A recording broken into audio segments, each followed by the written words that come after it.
Trestle location. Note the foundation stones still visible. All aboard for Winona Falls on the Narrow Gauge Railroad. Eagle Mere one spot work train on Mountain Trestle in 1892. The 10-mile narrow gauge line was completed. Replacement stage lines. Little road trestles were built of logs taken from a surrounding forest. An open road taking Eagles Mere passengers to Galen Park below Winona Falls. Group photo of the upper waterfalls. Note the outcropping of rock, which is visible in the black and white picture at left.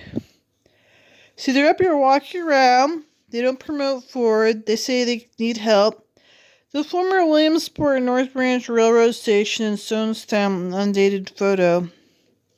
New at the Sully, first edition release, combining worlds and state parks, 21 trails, and 74-mile loop, including color maps, information on falls, views, alternate shorter router, registers and suggestions, 2120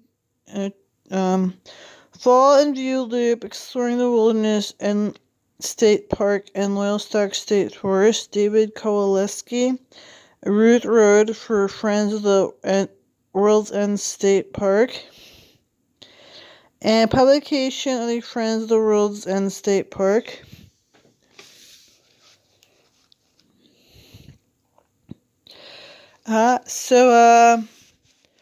Here, they worked really hard to be manly men, where the engine in the photograph above the upper falls, where a group of hikers in the photo at right is standing on the picture of the falls.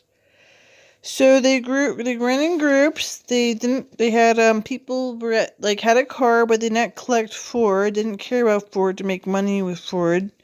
They didn't really care about him at all. Detroit invested in Ford and other people. They don't collect their cars. They don't fuss over them. They're worth something to people who want money, but they don't really care. Continued from front page. Road history with the participants. They started out with a 2.5-mile trek to the falls. He showed narrow gauge railroad spikes that he dug out of discarded railroad ties in 1970. Clothespins that were made at the factory of Stonestown. Stonestown also had a large sawmill and stave mill. Lewis Conner today over much of the land was traversed by the railroad. Explained that Dwight Lewis Lumber was the land in the third-party certified program called the Forest Stewardship Council. This is the premier global forest certification system started by the World Wildlife Fund to promote a sustainable forestry system.